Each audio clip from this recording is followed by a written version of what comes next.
Hi there.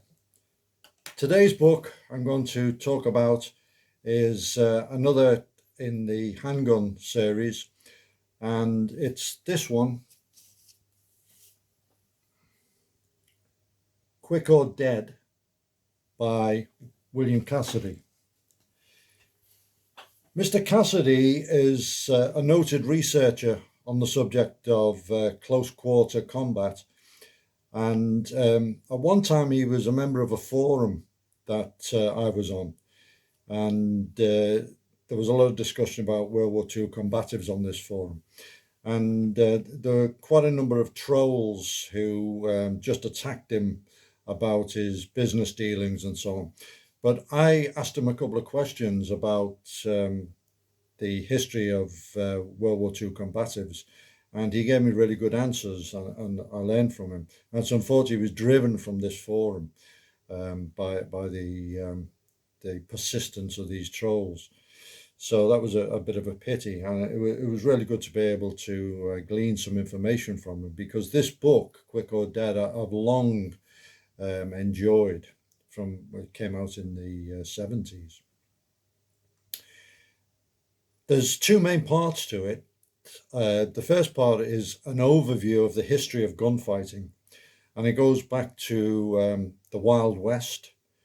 And there's a lot of stories about Wyatt Earp, Masterson, Wild Bill Hickok, and so on, which he examines, and he separates the truth from the fiction, from the myth, which was built up at the time in these newspaper accounts and dime novels and so on, which has persisted into the way Western gunfights have been represented in movies and TV ever since. And Mr. Cassidy gives the truth of the matter on how they actually did take place. There wasn't this high noon meeting in the street and pacing towards each other, quick draws from the holster. It was usually in smoky saloons, in back streets, alleys, and so on. And after the first couple of shots with the black powder weapons, nobody could see anything anyway. So that was the start. He then goes through people who were involved in exhibition shooting, this kind of thing, trick shooting. He talks about Ed Mcgivern. There's a bit of controversy about some of his records, which is discussed.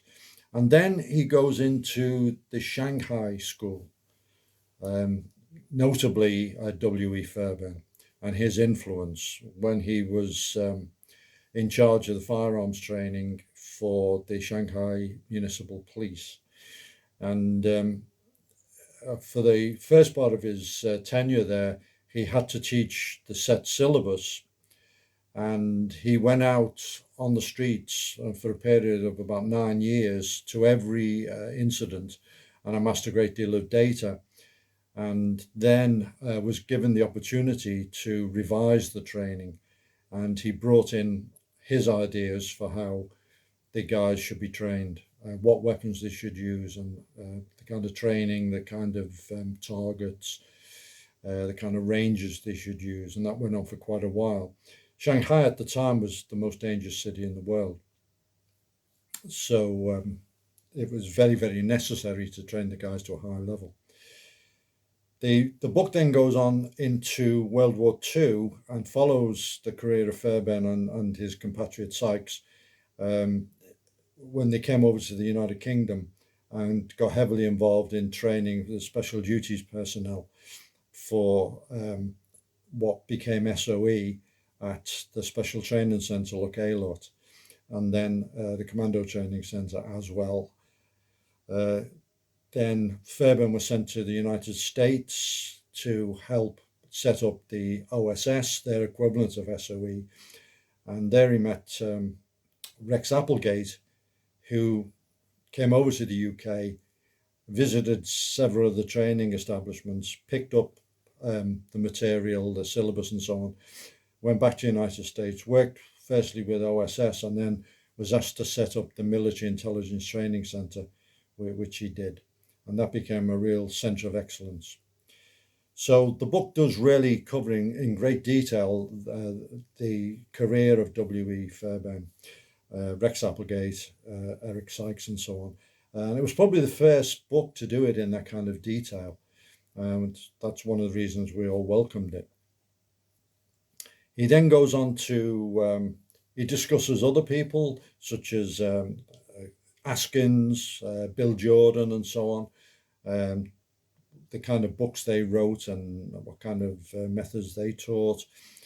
He mentions Colonel Cooper, but he more or less dismisses him as being only involved in competition shooting rather than the material for real life shooting to live.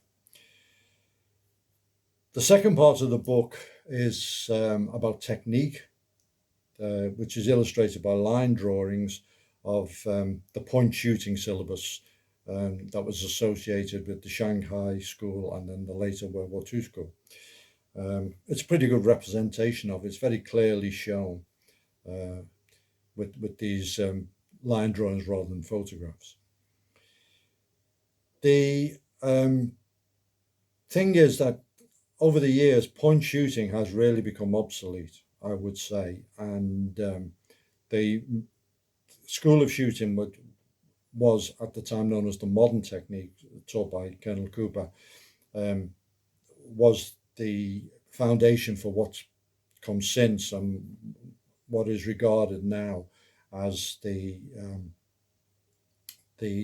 main way of shooting to live. What all the main military units and the main law enforcement units and agencies use.